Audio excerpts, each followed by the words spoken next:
नमस्कार, मैं रानी शेख, राष्ट्रीय अध्यक्ष राष्ट्रीय एकता फाउंडेशन। अभी फ़िलहाल मैं महाराष्ट्र आई हुई हूँ। महाराष्ट्र के अहमदनगर में हूँ।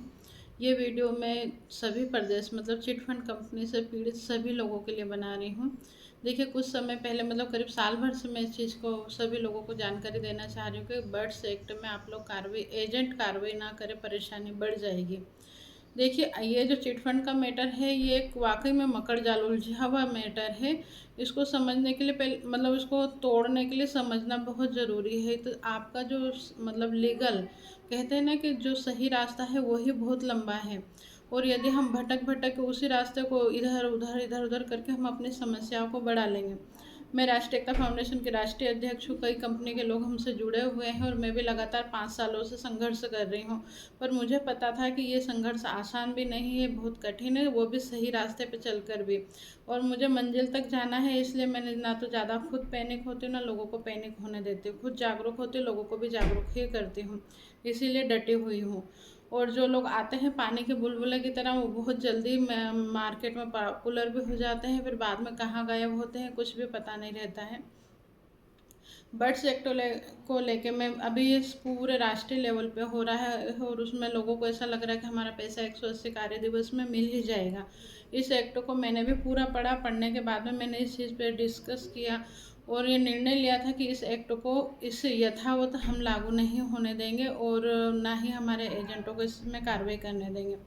बाकी जब मैं ये बता रही थी कि इस एक्ट में एजेंटों के खिलाफ कार्रवाई होती है, आपकी परेशानी बढ़ेगी, तो लोगों को लग रहा था कि अन्य लोग जो दिखावा कर रहे हैं वो बोल रहे हैं कि 180 कार्य दिवस में आपको कलेक्टर महोदय ही डबल से 3 गुना पैसा दिलवाएंगे। और ये मैडम जो बता रही है कठिन प्रोसेस है, बहुत लंबा समय लगेगा, तो हम ये लंबे रास्ते को ना चुन के शॉर्टकट वाला चुन लेते हैं, और उस शॉर्टकट के चक्कर में ही आपने गलत रास्ता चुन लिया। अब उसके उदाहरण मतलब जिन जिन लोगों को समस्या आ रही है, दुर्भाग्य की बात है कि वो लोग सामने ही नहीं आ रहे, बस आगे चलता हुआ कारवा दिख रहा है कि हाँ देखो ये लोग यहाँ पे करवा रहे हैं, यहाँ विंडो खुलवा रहे हैं, पर पीछे क्या हो रहा है इसकी किसी को जानकारी नहीं है। अभी फ़िलहाल मैं महाराष्ट्र में हूँ। यहाँ पे हमारा कलेक्टर कार्यालय पे जो काम मुझे करना था कि एक सिंपल सी प्रोसेस है, हमें लोगों के आवेदन करवा के रिसीविंग लेनी है कैंप लगाकर।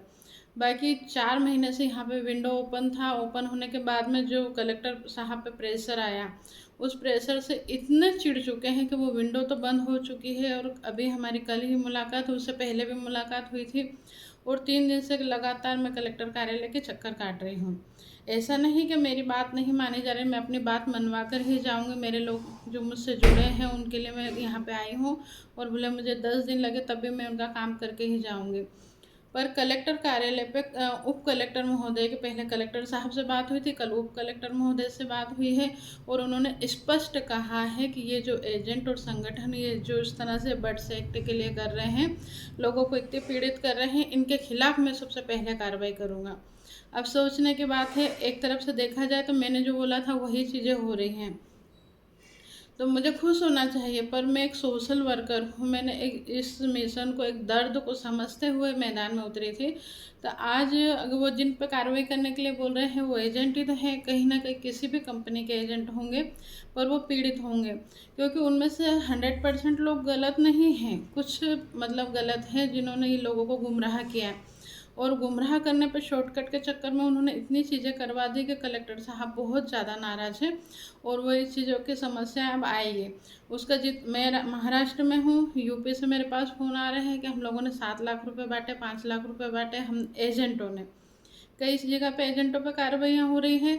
अब यहाँ पे तो ये समस्या कल मैं फेस ही करके ही, शाम को एक एमपी से फ़ोन आया था, उसको मैंने आजकल रिकॉर्डिंग करना बंद कर दी, फिर भी मुझे रिकॉर्ड करना पड़ा, क्योंकि दिन का ही मैंने एक वीडियो डाला था कि कलेक्टर साहब ने कहा कि बर्ड्स एक्ट में मैं अब आदेश उतारूँगा कि एजेंट पे भी कार्रवाई हो, और वही चीज़ शाम को मेरे सामने एमपी से फ़ोन आया, मैंने उसकी रिकॉर्डिंग भी करी, अभी मैं उस चीज़ को भी डालूँगी।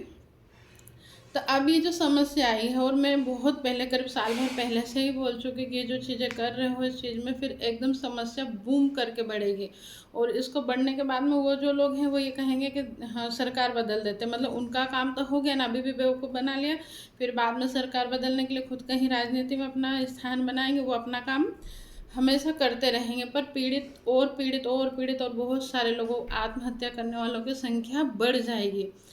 तो वो लोग तो गलत कर रहे हैं, मैं शुरू से जागरूक कर रही थी, अभी भी जागरूक कर रही हूँ। अभी भी रुक जाओ, जहाँ पे बर्ड्स एक्ट में आवेदन नहीं हो रहा, प्लीज़ एजेंट इस चीज़ को समझें और अपने निवेशकों के लिए सुप्रीम कोर्ट का रास्ता अपनाएं, क्योंकि लास्ट रिजल्ट वहीं से आएगा।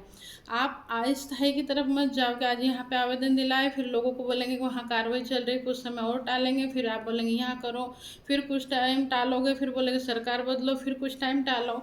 तो ये टालने वाले प्रोसेस को छोड़ो और स्थायी की तरफ चलो। आज जैसे मान लो पैसा मुझे भी नहीं मिला, किसी और को भी नहीं मिला है, पर मेरे बंदे कम से कम और ज़्यादा पीड़ित नहीं हो रहे। वो जिनकी समस्या है उसकी एक माइनस हो रही है, धीरे धीरे करके माइनस हो रही है समस्या, और एक दिन स्थायी समस्या का समाधान होगा। और यहाँ पे लगातार जो गलत दिशाओं में भटक रहे हैं उनकी समस्या लगातार बढ़ती जा रही, बढ़ती जा रही, बढ़ती जा रही, बढ़ती जा रही, और उनका विश्वास हर चीज़ से उठता ही चला जा रहा है। तो मेरा निवेदन है कि अभी जहाँ पे आवेदन नहीं हुए उसमें संशोधन कराएं, और एक सोशल वर्कर के रूप में, क्योंकि मैं अगर केवल संगठन और कॉम्पिटिटर के लिए बोलती तो सोचते कि अच्छा हुआ जो हो रहा है, इन लोगों की गलती थी और उनके साथ ऐसा होना चाहिए, पर मैं एक सोशल वर्कर हूँ और मैं कहती हूँ ना दूरदृष्टि रखती हूँ। तो मैंने पहले ही बोला था कि इस एक्ट में समस्याएं बढ़ेगी। दूसरे लोगों ने सोचा कि मैं डर के थोड़ा पीछे हो गई, बाकी मैंने उस समस्या के समाधान के लिए भी बहुत सारी चीज़ें खोज के रखी है।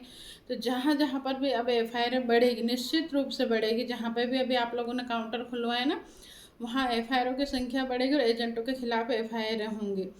तो आज आप अगर आहिस्ता की तरफ चलोगे और आप जमानत करा लोगे, जमानत कराने में क्या होगा कि आप जेल के अंदर ना होकर जेल के बाहर रहोगे, वो केस 2 साल 5 साल चलेगा, लास्ट में डिसीजन होगा कि आप पे फाइन आएगा और सजा भी होगी। इससे बेस्ट है थोड़ी मेहनत करें और पूरे प्रदेश से जितनी भी एफआईआर होती है अभी कुछ टाइम के लिए जमानतें ना कराएं। हम लोग मिलेंगे और उसके लिए स्थायी समाधान निकालेंगे कि जितने भी लोगों पे एफआईआर हुई है उनको एफआईआर को वापस लिया जाए। पर वो सारी चीज़ें होगी सिस्टम से, एक संख्या बल में होगी। और अगर आपको अभी भी भटकना है तो जिन लोगों ने अभी ये कैंप सॉरी बर्ड्स एक्ट में आवेदन करवाए हैं वही लोग बोलेंगे कि हम आप लोगों के लिए केस लगाएंगे ताकि आप लोगों पे ये जो एफआईआर कटी है उसको खारिज किया जाए, और वो ये वीडियो आमिर के रखना वो खारिज हो जाएगा, वो ऐसा नहीं होता है। बहुत सारी चीज़ें समझना पड़ती है, उसके लिए पढ़ना भी पड़ता है, जागरूक होना पड़ता है। मूर्ख तो हर कोई बना ही देता है और लोग आसानी से बनते हैं। पर मुझे कल से ही जैसे ही मैंने सुना, मतलब ये कि कई जगह के कलेक्टर कार्यालय से मेरे पास में फ़ोन आ रही, दीदी ऐसी परेशानी आ रही है। कल मैंने एक रिकॉर्डिंग भी करी है, कल मेरा लाइव भी रहा कलेक्टर साहब से, और अभी थोड़े टाइम बाद ही मैं कलेक्टर साहब के पास वापस जाऊंगी। क्या होता है वो भी मैं आपको बताऊंगी। तो जिन लोगों के खिलाफ एफआईआर हो रही है, देखिए 1,50,000 रुपये जमानत लगने से अच्छा है कि थोड़े टाइम वहाँ रुकिए, और जो लोग बाहर है वो संगठित होइए, इस चीज़ का स्थायी समाधान हम खोजेंगे। धन्यवाद।